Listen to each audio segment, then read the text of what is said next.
Narito ang mga pinakamaiinit na balita ngayong tanghali. Panukalang taas sahod sa National Capital Region, posibleng desisyon na sa Hulyo. Iba't ibang LGU pinakikilos laban sa operasyon ng mga ilegal na pogo sa kanilang lugar. Tunay na pagkatao ni Bamban Tarlac Mayor Alice Guo patuloy na kinekwestiyon ng mga senador. Sa MBC TV correspondents, Presidente sugatan ng biglang barilin sa Northern Samar. Sa MBC TV Sports, group stage lineup sa MSC 2024, inilabas na. Grupong kinabibilangan ng Liquid Echo at Falcons AP brand, alamin. At sa Showbiz Spotted, Heart Evangelista, balik big screen matapos ang halos isang dekada. Bibida sa isang international film.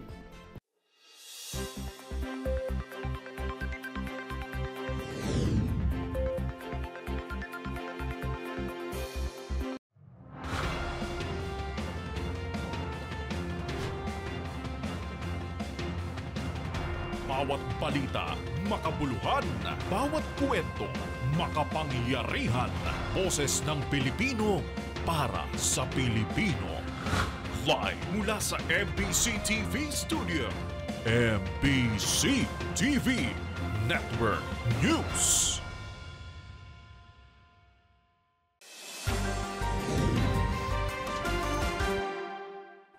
Pilipinas, una sa ating mga balita. Nakatakda ng desisyonan sa Hulyo ang panukalang wage hike sa National Capital Region. Ngayon man, nilinaw rin ni Labor Secretary Bienvenido Laguesma na may iba pang paraan para itaas ang sahod ng mga empleyado. Kung ano-ano ito, alamin sa balita ni Boy Gonzales. Sisimulan na bukas, June 20, ng Regional Wage and Productivity Board ang public hearing para sa panukalang dagdag sweldo sa mga manggagawa ng National Capital Region. Sa kapihan sa Manila Bay Media Forum, sinabi ni Labor Secretary Bienvenido Laguesma merong isang buwan para maglabas ng desisyon ang Tripartite Board matapos ang kanilang pagdinig. Posible anya sa July 16, 2024 ay mailabas na ang positibong resulta ang wage board. Sa ngayon, nasa 610 pesos ang daily minimum wage. Sa NCR may mga panukalang itaas ito sa 800 piso. Pero sabi ni Laguesma, may iba pang paraan para itaas ang sweldo ng mga empleyado tulad ng collective bargaining sa pagitan ng mga labor union at mga kumpanya. Para sa MBC TV Network News, ito si Boy Gonzales. Sama-sama tayo, Pilipino. Samantala, pinakikilos ng Department of Interior and Local Government o DILG ang mga lokal na pamahalaan na makikisa sa laban para sugpuin ang mga iligal na pogo sa kanilang lugar. Ayon sa DILG, may kapangyarihan ang mga LGU laban sa mga pogo hub. Alinsunod na rin sa Local Government Code. Narito ang balita ni Kyle Bulyas. Iginiit ng Department of Interior and Local Government na mayroong kapangyarihan ang mga pamahalaang panglungsod sa operasyon ng Philippine Offshore Gaming Operators sa kanilang lugar. Kaugnay ito ng pagtitiyak na tanging mga lehitimong pogo lamang ang nag-ooperate sa lungsod na sakop ng kanilang jurisdiksyon.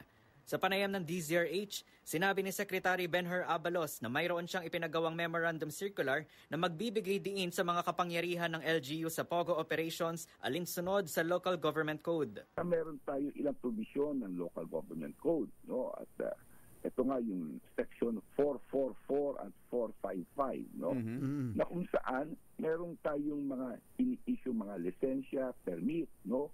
O pwede magsuspende o mag-revoke ng violation ng kondisyon ng lahat ng lisensya o permit. No? At hindi lang iyon, ito yung tinatawag ng business permit and license. At ang LGU also may provide, may inspect private, commercial, and industrial establishment. Anytime. may inspect, pwede na inspect in relation to the implementation of tax ordinances and execute and enforce laws and ordinances regulating public health. Paliwanag ni Abalos, mayroong kaparaanan para matiyak ng mga LGU kung mayroon bang illegal na pogo na nag-ooperate sa kanilang lungsod. Kaugnay nito, inatasan ng kalihim ang lahat ng mga alkalde na dapat maging epesyente sila sa delegasyon ng trabaho.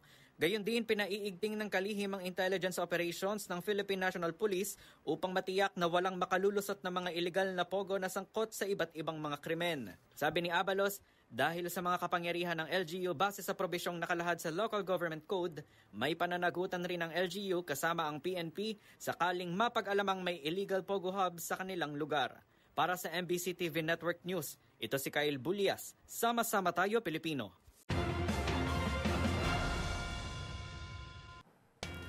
Lalo namang lumalalim ang imbestigasyon ng Senado sa tunay na pagkatao ni Banban Tarlac Mayor Alice Guo. Ito'y matapos gulatin ni Senator Sherwin Gatchalian ang publiko kahapon sa isang dokumento na posible umanong ebidensya na magsasabing si Alice Guo ay si Guo Huaping, isang Chinese national at hindi isang Pilipino. Magbabalita si Raymond Dadpaas. Lumalalim ang hiwaga sa tunay na pagkatao ni suspended Mayor Alice Guo ng Banban Tarlac. Ito matapos maglabas ng dokumento si Senador Sherwin Gatchalian na nagsasabing si Mayor Alice Guo ay siya ay posibleng si Guo Huaping. Batay sa record na isinumiti ng pamilya Guo nang nag-apply ng Special Investors Resident Visa o SIRV sa Board of Investments at sa Bureau of Immigration, si Guo Huaping ay pumasok sa Pilipinas noong January 12, 2003 nang siya ay 13 anyos na.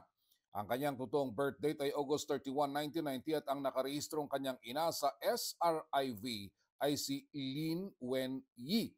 Sa mga naunang pagdinig ng Senate Committee on Women and Children ni Senador Risa Hontiveros tungkol sa Pogo Hub sa Banban Tarlac, sinabi ni Mayor Guo na siya ay pinanganak noong July 12, 1986.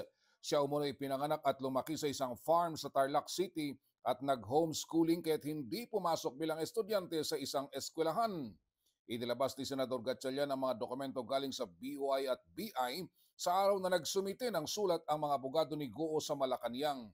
Hiniling nito kay Executive Secretary Lucas Bersamin bilang chairman ng Presidential Anti-Organized Crime Commission o PAOK-CC na bigyan siya ng patas na investigasyon. Nakahanda mo na itong mag-cooperate sa investigasyon na ginagawa laban sa mga Philippine Offshore Gaming Operators o POGO. Muli niyang itinanggi na konektado siya sa Baofu Land Development Incorporated na siyang nagbigay daan para sa pagtatayo ng POGO Hub sa Banban Tarlac. Si Mayor Guo ay nauna ng sinuspindi ng Office of the Ombudsman ng 6 na buwan bilang alkalde ng Banban Tarlac. Para sa MBC TV Network News, ito si Raymond Dadpaas. Sama-sama tayo, Pilipino. Pinaiimbestigahan naman sa Kamara ang mga inisyu na special visa dahil sa posibleng pagdagsa sa Pilipinas ng maraming Chinese nationals. Ayon pa sa isang mambabatas, sa gitna ng isyu sa tunay na katauhan ni Banban Mayor Alice Guo, dapat umanong usisaing maigi ang legitimacy ng mga dokumentong pinanghahawakan ng mga dayuhan sa kanilang pananatili sa Pilipinas. Narito ang report ni Milky Rigunan.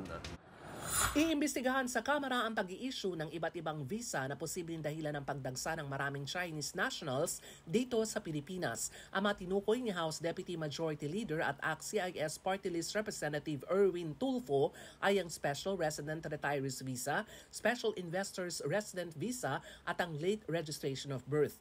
Ayon kay Tulfo, nakababahala ang patuloy na pagdagsa ng Chinese nationals sa ating bansa at ang tanong, anong pinanghahawakan dokumento na mga ito para makapagtrabaho sa Pilipinas. Tinukoy ni Tulfo ang datos ng Philippine Retirement Authority o PRA kung saan 79,000 ang foreign retirees sa Pilipinas. Sa naturang bilang 30,000 Chinese retirees umano ang pinayagan na permanenteng manirahan sa bansa. Kwenestyon din ni Tulfo ang regulasyon ng PRA na tumatanggap ng retirees na hindi bababa sa 35 years old mula noong 1992 at itinaas lamang ito sa 50 years old noong April 2021. Gate ni Tulfo, posibleng naabuso ang proseso ng pag-i-issue ng mga special permit, lalo ng pag-a-avail ng exemptions mula sa immigration immigration requirements, pagbabayad ng buwis at iba pa. Kasama rin sa nais ipasilip ni Tulfo ang proseso ng late registration of birth certificate sa gitna naman ng kontrobersyang kinasasangkutan ni Bambantalak Mayor Alice Guo. Para sa MBC TV Network News,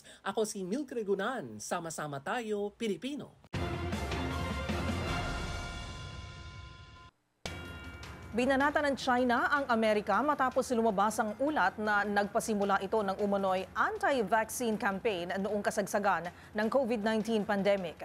Ayon kay Chinese Foreign Ministry spokesperson Lin Jian, malinaw itong panlalason para dungisan umano ang reputasyon ng China sa global community. Tutukan natin ang report ni Nicole Lopez. Mariing kinondena ng Chinese Embassy sa Maynila ang umano'y anti-vax campaign ng Estados Unidos laban sa China-made vaccine na Sinovac noong kasagsagan ng COVID-19 pandemic. Ayon kay Chinese Foreign Ministry spokesperson Lin Jian, malinaw lang anya ito na minamanipula ng Estados Unidos ang social media upang magpakalat ng maling impormasyon, manlason ng opinyon ng publiko at sirain umano ang kanilang imahe. Dagdag pa ni Lin, sa ginawa ng senior US military officer sa investigative report ng Reuters ay nagpapakita lamang ng tunay umanong intensyon sa likod ng aniya US disinformation campaigns laban sa ibang bansa. Inihayag naman ng Embahada ng China sa Pilipinas na sila nga ang unang nagbigay ng COVID-19 vaccine sa Pilipinas noon dahil mutually supportive and cooperative ang mga ito sa paglaban sa COVID-19. Pero hindi nga raw naging smooth ito di tulad ng kanilang inasahan dahil may isa raw bansang nananabotahe. Sa investigative report ng Reuters, nadiskubre na may isang secret anti-vax operation ang Pentagon sa US upang makagawa ng takot ang bakuna sa mga Pilipino at makwestiyon ang kakayahan ng Sinovac. Isang senior Defense Department official sa US umano ang pumayag na pumasok sa palihim na propaganda ang US military laban sa Chinese vaccine pero hindi ito nagbigay ng pahayag. Para sa MBC TV Network News, ito si Nicole Lopez. Sama-sama tayo, Pilipino. Sa iba pang balita, nakaranas ng data breach ang health insurance provider na MaxiCare. Kinumpirma ng National Privacy Commission ang data breach sa MaxiCare noong Linggo, June 16. Una rito, iniulat ng cybersecurity group na Deep Web Connect na nakompromiso ang personal na impormasyon ng mga miyembro ng MaxiCare na katumbas ng 33 megabytes na data. Kabilang sa mga nadali ng data breach ang mga address, MaxiCare card number ng mga miyembro nito, phone numbers, history ng kanilang requested procedures at iba pa. Sa ngayon, wala pang buong detalyeng inilalabas ang NPC ukol sa nasabing data breach.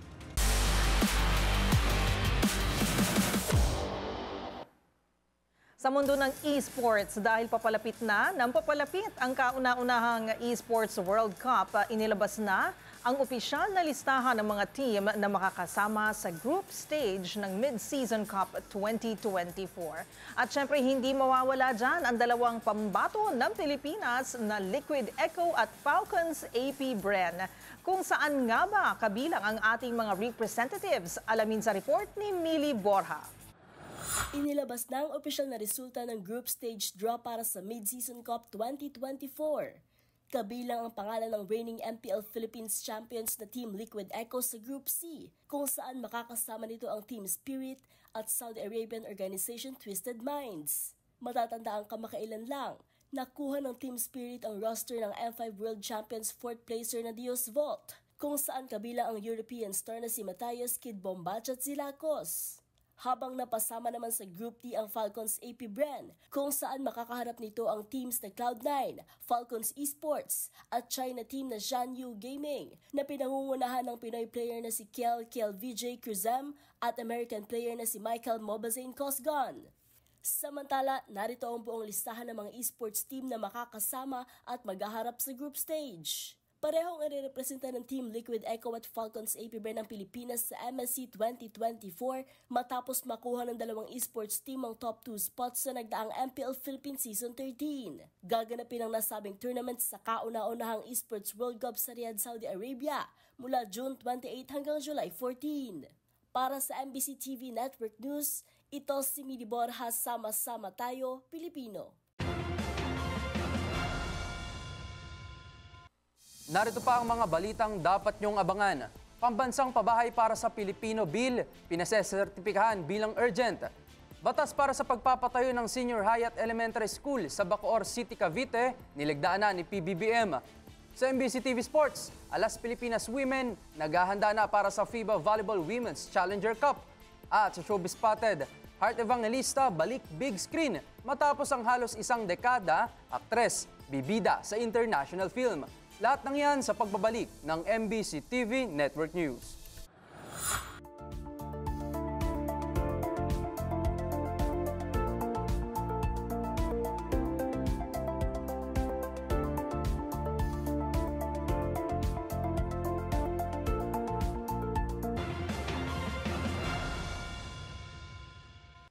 Kinumpirma ng Armed Forces of the Philippines na nagtamo ng severe injury ang isang tauhan ng Philippine Navy sa pinakahuling resupply mission ng Pilipinas sa Ayungin Shoal. Ayon kay AFP Public Affairs Office Chief Colonel Cerces Trinidad, ligtas namang nailikas ang lalaking service member at nabigyan na ng lunas. Tinawag ni Trinidad na intentional o sinadya ng China Coast Guard ang high-speed ramming sa Philippine vessel na nasa misyon. Idiniin nitong hindi katanggap-tanggap ang patuloy na agresibo at unprofessional na gawain ng China sa lehitimong humanitarian mission ng Pilipinas. Una nang napaulat na 8 manong sundalo ang sugatan sa pagharang ng China sa nasabing RORE mission.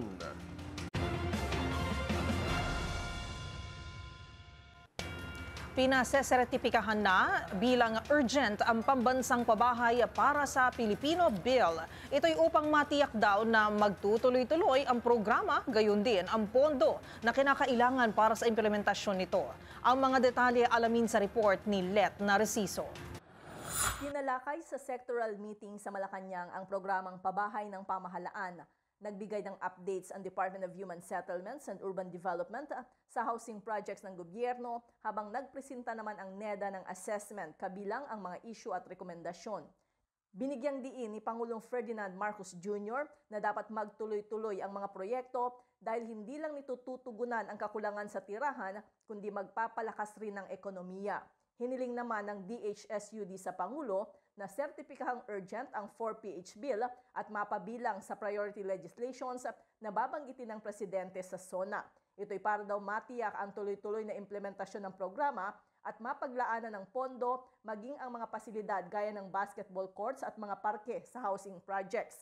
Humirit din ang ahensya ng issuance ng funding guarantee para mapataas daw ang kumpiyansa ng government financial institutions na suportahan ang programa at maengganyo ang mga pribadong bangko. Kaugnay nito, inatasan ni PBBM ang mga ahensya na alamin kung magkano talaga ang aabutin ng implementasyon ng housing projects para madesisyonan ang tungkol sa sovereign guarantee. Sa ilalim ng programa, target makapagtayo ng 6 na milyong bahay hanggang 2028 na pakikinabangan ng 30 milyong Pilipino. Para sa MBC TV Network News, ito si Let Narciso, sama-sama tayo Pilipino.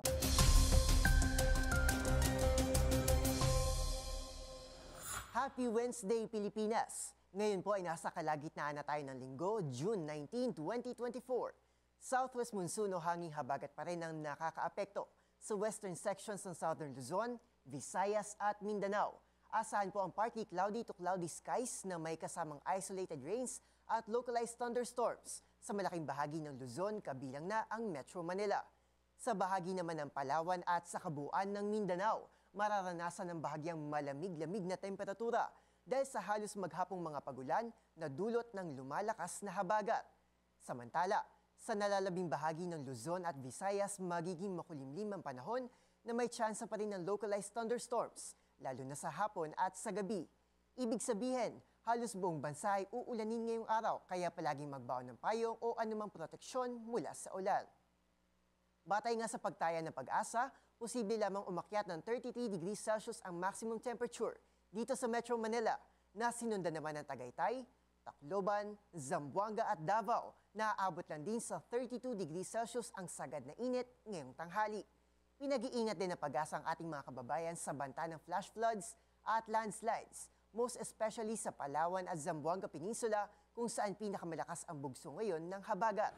Samantala, naglabas naman ng advisory ang Pag-asa na pansamantalang itinitigil ang paglalabas ng heat index forecast dahil na rin sa paglamig ng panahon at pagtatapos ng El Nino phenomenon. Magpapatuloy po ang heat index bulletin next year, March 1, 2025, kasabay ng muling pagbabalik ng tag-init. At kasabay po nito, nagbabala rin ng Weather Bureau sa posibilidad na may mabuong low pressure area o bagyo na papasok sa ating Philippine Area of Responsibility in the next 3 days. Kaya naman para sa latest updates, manatiling nakaantabay dito lang sa MBC TV Network News. Muli, ako po si Arnold Herrera. Sama-sama tayo, Pilipino.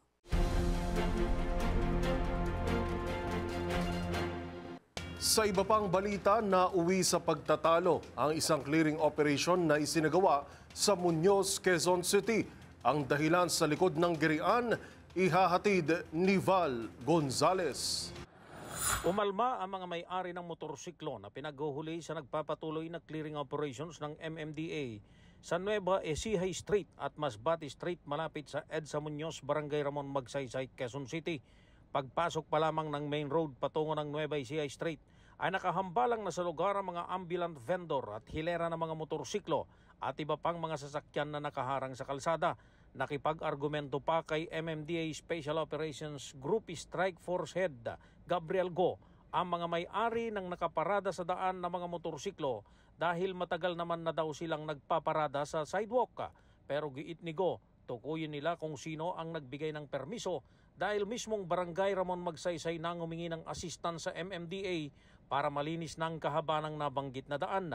Kasama din ni Go sa operasyon si MMDA Assistant General Manager for Operations David Angelo Vargas. As of 9 a.m. ay maabot na sa higit kumulang 20 sasakyan ang natitikitan at karamihan dito ay pawang mga motorsiklo.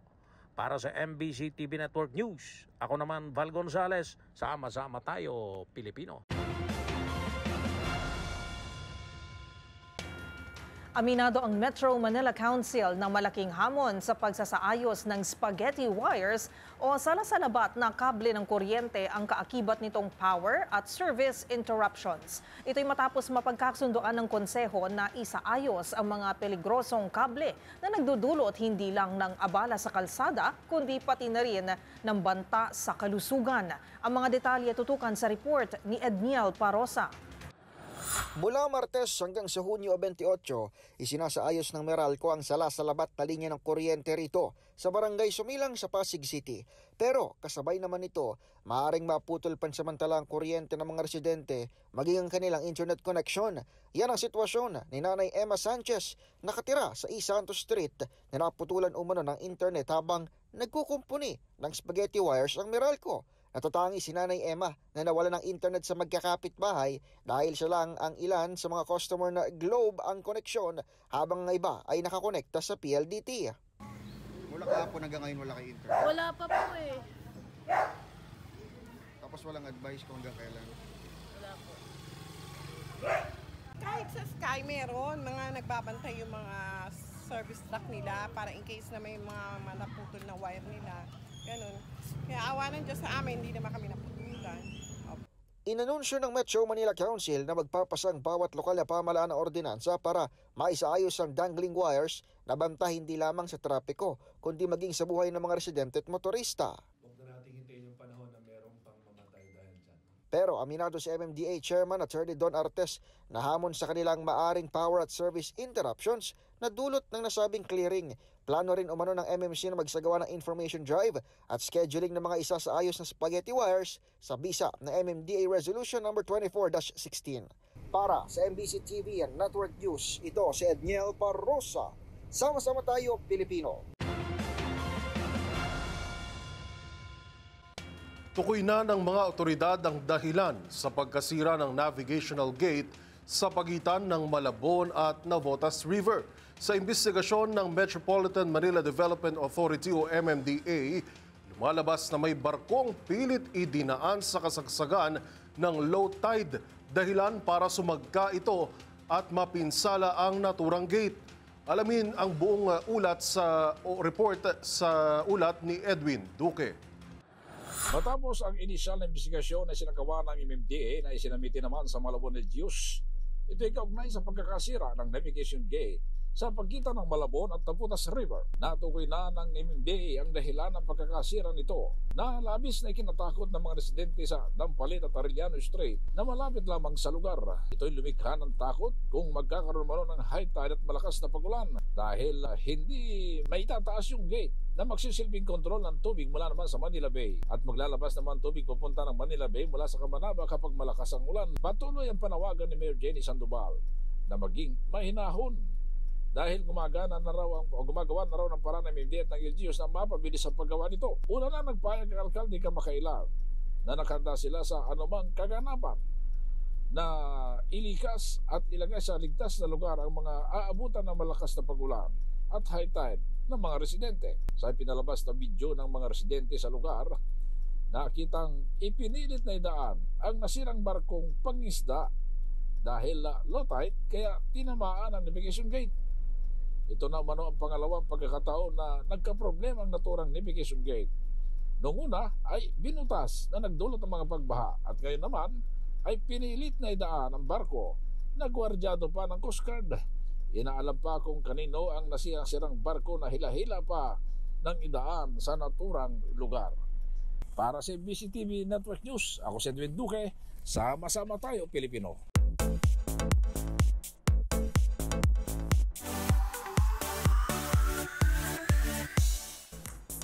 Kasabay ng kanyang namamayagpag na karera sa fashion industry at panibagong tungkulin bilang presidente ng Senate Spouses Foundation, magbabalik big screen ang aktres na si Heart Evangelista para sa isang international film. Ang iba pang detalye tutukan sa report ng ating Showbiz Angel. Matapos ang halos isang dekada, muling masisilayan sa big screen ng global fashion icon na si Heart Evangelista. At sa pagkakataong ito, sa isang international film siya bibida. Sa Instagram ay patikim na nga aktres sa isang eksena sa pelikula na pinamagatang Infamous 6 mula sa direksyon ni Anthony Hickox. Una ring nagka-ideya tungkol dito ang fans nang ilabas ang teaser ng naturang action thriller movie sa nagdaang Toycon 2024, kung saan ayon sa reports, mapapanood ang 39-year-old actress bilang May, kasamang ilang international stars gaya ni Arman Asante, Lorena Andrea at Alana Boden. The long wait is over naman para sa fans nang mabalitaan ang acting comeback ng kanilang idol. Sa ngayon ay wala pang detalye kung kailan ito ipalalabas. Kung matatandaan, 2014 ang mapanood sa romantic drama movie na Trophy Wife si Heart. At sa sumunod na taon, nasilayan naman ito sa biographical film na Felix Manalo, ang huling pelikulang ginawa ni Heart. Kamakailan lang nanumpa bilang pinuno ng Senate Spouses Foundation ng aktres.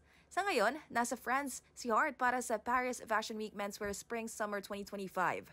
Habang early this month, panibagong achievement na naman ang nasungkit ito na mag-number 4 sa ilabas na Top 20 Global Celebrities for all fashion and sportswear segments ng Launch Metrics. Para sa MBC TV Network News, ito po ang Showbiz Angel Angelica Cosme. Sama-sama tayo, Pilipino!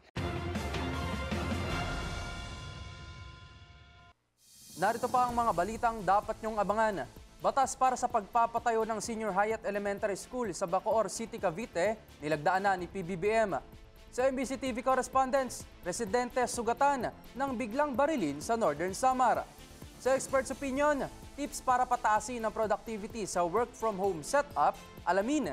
Sa MBC TV Sports, Alas Pilipinas Women naghahanda na para sa FIBA Volleyball Women's Challenger Cup. Lahat ng yan sa pagbabalik ng MBC TV Network News.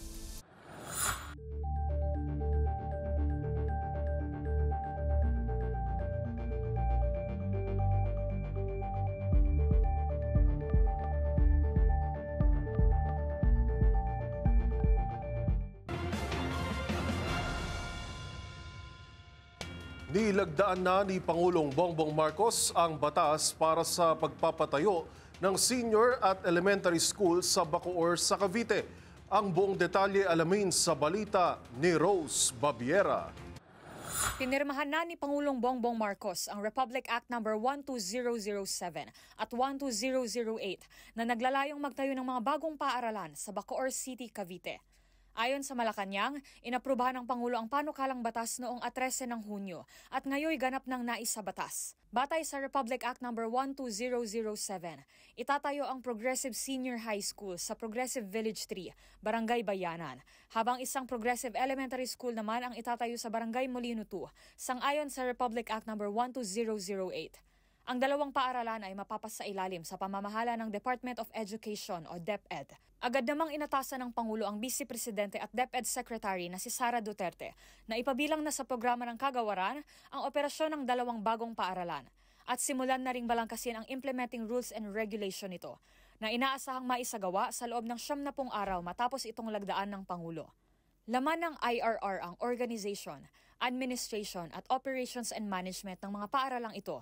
Alinsunod ito sa Governance of Basic Education Act of 2001, Enhanced Basic Education Act of 2013, at iba pang mga kaugnay na batas na may kinalaman sa edukasyon. Para sa MBC TV Network News, ito si Rose Babiera.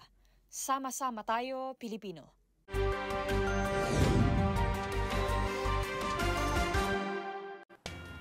Sugatan ang isang residente matapos biglang barilin sa Northern Samar. Yan at ang iba pang mga rumarapidong balita mula sa probinsya, hatid ng iba't ibang istasyon sa ilalim ng MBC Media Group.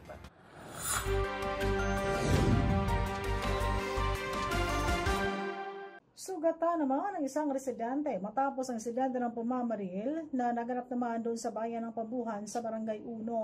Ayon sa report ng PNP, ang biktima ng pamamaril ay nakilala sa kanyang alias na si Lito, 49 anyos at residente ng naturang bayan. Sa report pa rin ng PNP, binaril ang biktima ng tinuturong suspect na nakilala sa kanyang alias na si Lando, 39 anyos at isang self-employed. Ayon pa rin sa report, itong biktima ay nakatayo lamang sa gate ng compound nang biglang dumating ang nasabing suspect sakay ng isang motorsiklo. Bigla na lamang itong binaril ang nasabing biktima ng isang short firearm. Mabuti na lamang at nakatakbo itong biktima at nakapasok sa isang bahay.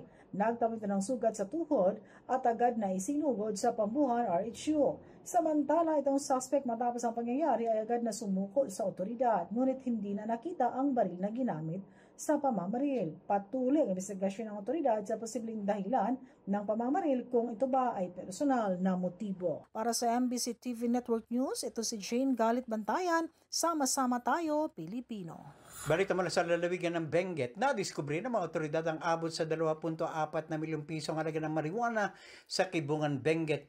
Ayon kay Police Colonel Joseph Bayungasan, Provincial Director ng Benguet Provincial Police Office, naglunsad ng anti-drug operation na pinagsanib na operatiba ng Kibungan Municipal Police Station, Provincial at Regional Intelligence Division ng Police Regional Office Cordillera at PDEA sa sitio sa Acan, Barangay Madaymen. Nagresulta ito sa pagkakatuklas ng 20,000 gramo ng marijuana nagkakalaga ng 2.4 na milyong piso. Lahat ng mga iligal na kontrabando ay sinunog ng mga operating troops pagkatapos sa isailalim sa dokumentasyon. Patuloy ang pagsuyod ng mga operatiba sa iba pang plantasyon sa naturang lugar. Para sa MBC TV Network News, ito si Romy Gonzales. Sama-sama tayo, Pilipino. Nadisgrasya ang dalawang service vehicles ng Davao City Exclusive and K9 Unit o SISO sa Kilometer 19 Barangay Los Amigos, Tubok District, Davao City dakong alas 10:45 ng umaga ng Hunyo 18 nitong kasalukuyang taon. Ang dalawang sasakyan ay minamanihon na J. Palak Baluya, nakatira sa Kilometer 12 Barangay Catalonan Pequeño, at Arnolfo Luis Carion, 62 anyos, nakatira sa Elpidio Quirino Avenue, Barangay 4-A, Davao City. Ayon sa report ng kapulisan, ang dalawang sasakyan patungo sana sa impounding area sa Malagos, Baguio District, Davao City. Kaya hila-hila ng Vehicle 1 ang vehicle to. Ngunit pagsapit nila sa harap ng Suribas compound, bigla na nawala ng kontrol ang driver ng Vehicle 1 at bumangga ito sa cyclone na bakod sa bahay ng isang Mercedita Suribas. Hindi tuluyan nahulog ang Vehicle 1 na nakahang lang ito sa loob ng compound ng Suribas. Mabuti na lang sa nasabing pangyayari, walang nasugatan o buhay na nawala. Ngunit nagdulot ng pinsala sa parehong mga sasakyan at sa cyclone na bakod. Para sa MBC TV Network News, ito si June Soter. Sama-sama tayo, Pilipino. Nakapagsagawa ng 4 na operasyon kontra illegal na droga ang Pangasinan Police mula June 17 hanggang 18 ngayong taon. So magkakahiwalay na lugar ng lalawigan. kung saan may 5 katawang naaresto at nasa 8.02 grams ng shabu ang nasamsam na may street drug price na 54,536 pesos. Ang 5 naarestong suspek ay nasa kustodiya ngayon ng PNP at nasampahan na ng kaukulang kaso.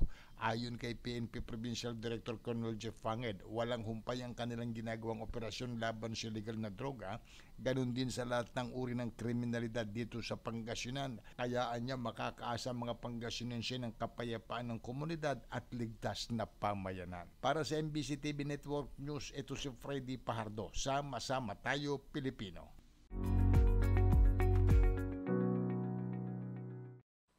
Noon pa man ay nag-e-exist na ang work from home setup. Depende sa mga kumpanya, ngunit mas lumaganap pa ito noong nagkaroon ng pandemya, maski sa mga mag-aaral.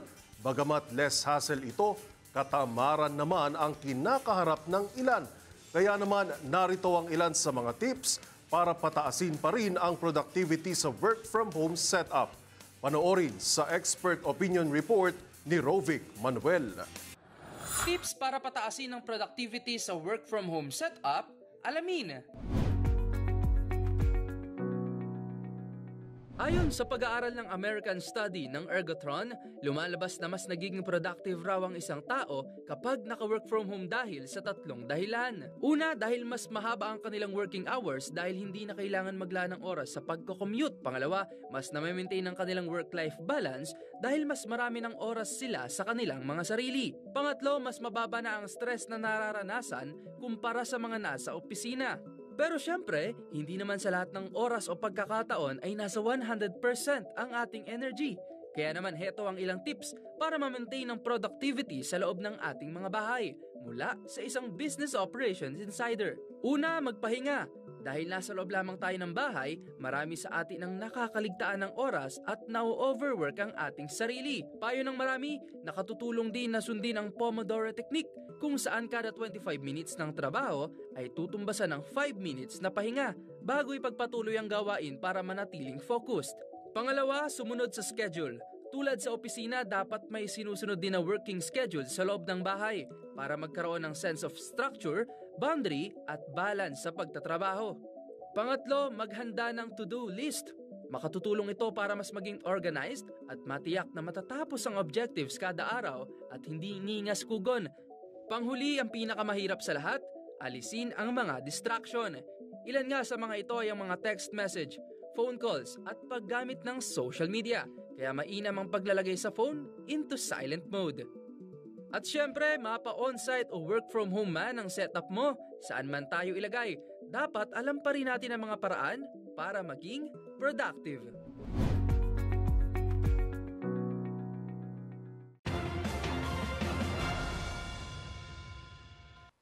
Hindi kumpleto ang Aliwan Fiesta kung wala ang makukulay na damit, magagarang props at mauhusay na paghataw ng mga contingents sa street dance competition. At alam nyo bang noong nakaraang taon lang, nakuha ng Dinagyang Festival mula Iloilo City ang ika-7 nitong titulo sa nasabing kompetisyon.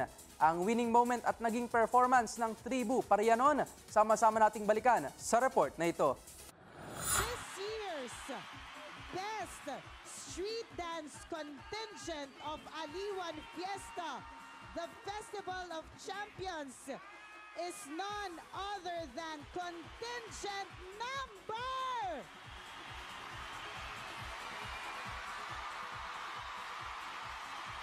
contingent number 12, Iloilo Dinagyang Festival, represented by Tribu Pariano.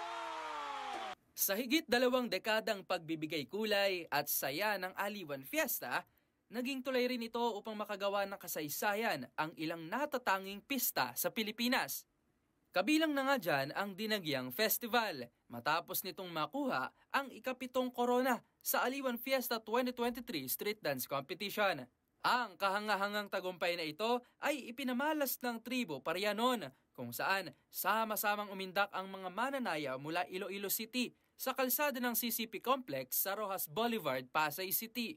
Sa pamamagitan ng kanilang natatanging sayaw, magagarang props at tradisyonal na tugtugin, mahusay nilang nabigyang kulay ang pagpupugay kay Santo Niño o ang banal na batang Jesus na sentro ng kanilang pagtatanghal. Viva Señor Santo Niño!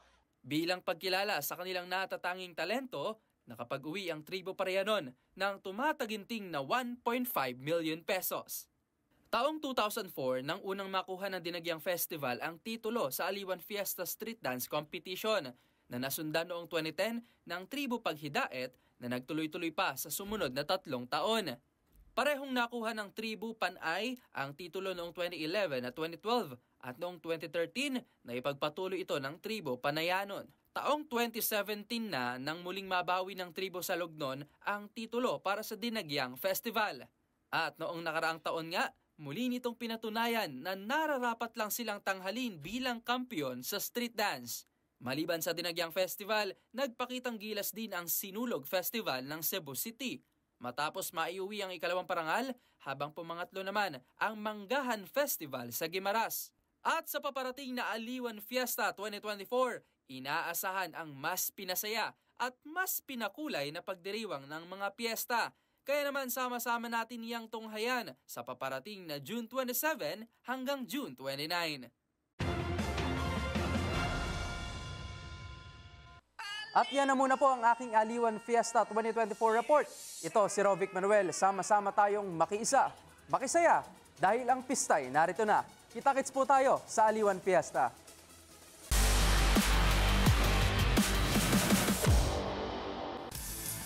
Sa mundo ng volleyball, ilang linggo na ang nakalipas nang masungkit ng alas Pilipinas Women ang bronze medal sa ABC Challenge Cup. Pero syempre, isa lang yan sa maraming tournament na naka-line up para sa national team. Kung ano-ano ang pinaghahandaan ng Alas Pilipinas, panoorin sa exclusive report ni Millie Borja. Ilang linggo matapos ang bronze medal win ng Alas Pilipinas Women sa ABC Challenge Cup, hindi pa rito natatapos ang mga kailangang harapin ng nationals. Muling maglalaro sa kanilang hometown crowd ang Alas para sa FIVB Volleyball's Women's Challenger Cup na gaganapin mula July 4 hanggang July 7 sa Ninoy Aquino Stadium. Makakaharap na ng nationals ang mga malalakas na team kagaya ng Challenger Cup champion na Vietnam, Argentina, Puerto Rico at 4 na iba pang bansa. The VNL qualifier this coming July, we're going up against the teams that top yung parang ABC Challenger Cup nila in their own specific areas. So we're going up against higher ranked teams, most of them in the top 40s in the world. So that's a new challenge. And we have another one in August naman, another Challenge Cup also. That would be our final tournament before the club season begins. Pero sa pagkakataong ito, sisiguraduhin na ng Alas na mayroon na silang sapat na oras para sa training. Just going to go back to training kasi that's one thing that we weren't given before the ABC Challenge Cup. Actually, we used the ABC Challenge Cup as a training ground and a simulation for us talaga kasi iba rin yung may nakakalaban kami from other countries, iba rin yung nakakalaban namin yung isa't isa. Nakatakda ring lumahok ang Alas Pilipinas sa Southeast Asian V-League sa July at August ngayong taon. Magugunit ang kamakailan, inanunsyo rin na mananatili ang line-up ng kupunan na nakasungkit ng bronze medal sa ABC Challenge Cup. Kasama ang ilang karagdagang players gaya ni Bella Belen, Alaysa Solomon, Cassie Dongallo, Gemma Galanza at Tots Carlos. At yan ang mga latest updates sa mundo ng sports. Para sa MBC TV Network News, ito si Millie Borja, sama-sama tayo, Pilipino.